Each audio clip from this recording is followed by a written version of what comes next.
Music has changed each decade and been influenced by societal happenings. During the 60s and 70s, one of the most common categories of music was referred to as protest music. People protested against the war in Vietnam, and not only did this affect the public, but also popular political experts and presidents. By the middle of the 1960s, it had become almost impossible for President Lyndon Johnson to leave the White House without facing protesters against the war in Vietnam. Protest music is a very specific and unique genre.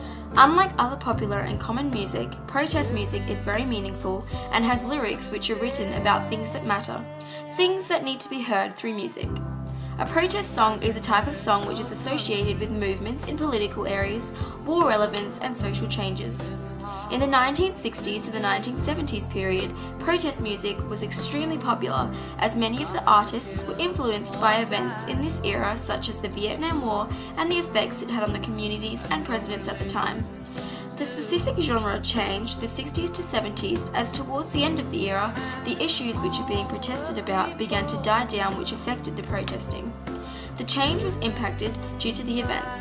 Towards the beginning of this particular era, many of the protest songs were reflected on the war, which many of the people and artists were experiencing.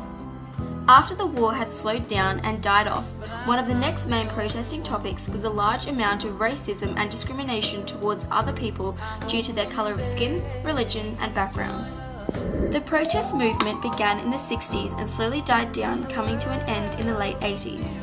Protest music did have a significant impact on many people in this era, and it was such a relatable and important topic at the particular time. Protest music specifically changed in this period due to the particular issues. The meaning and relevance in the songs were more than just words. These songs played back memories, they touched people's hearts, and they were just such interesting stories.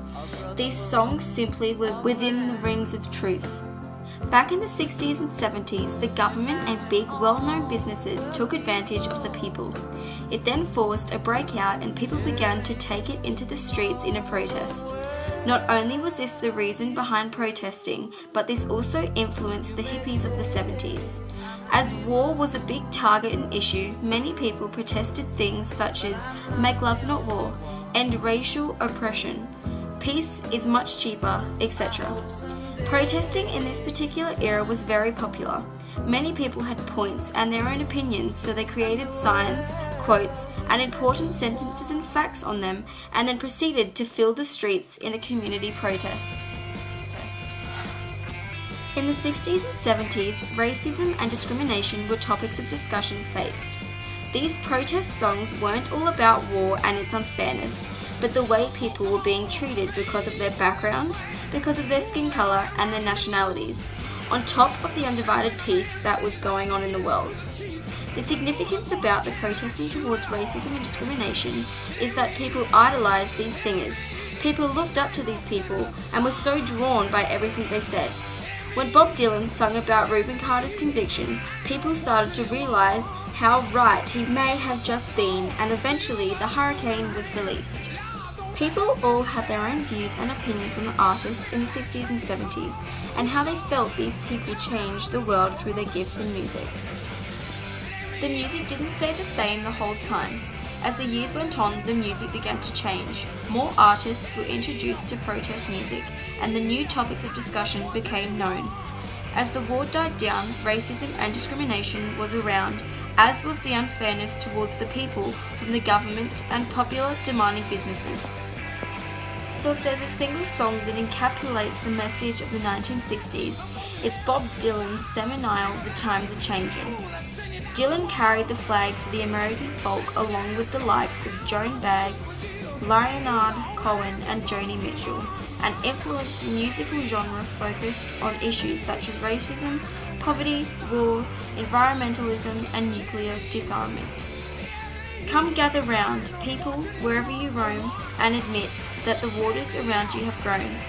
Dylan mumbled, "You better start swimming or you'll sink like a stone, for the times are changing."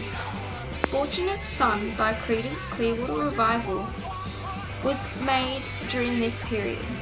Two of the band members, John Fogerty and Doug Clifford, were drafted into military service in 1966. They were both able to avoid serving in Vietnam. John was able to enlist in the reserve army rather than the regular army, and Doug served in the Coast Guard Reserve also instead. In some ways, this was seen as fortunate. This particular song which they created is somewhat ironic, as they both wrote this impassioned song about how sons of privilege were able to avoid serving in the Vietnam War, when they both avoided serving in the war themselves. Other major targets which are influenced in this particular protest song is the fortunate sons who were able to avoid getting drafted altogether due to wealth and influence which many saw as unfair. John Lennon's solo masterpiece was more than just a song in protest of the Vietnam War. It was an emphasis for world peace, to imagine all of the people living in peace in a world without religion, countries, possessions, greed, or hunger. Not only were these two particular songs a massive impact towards the communities, but also looking at a different topic, including racism and discrimination, was Bob Dylan's Hurricane.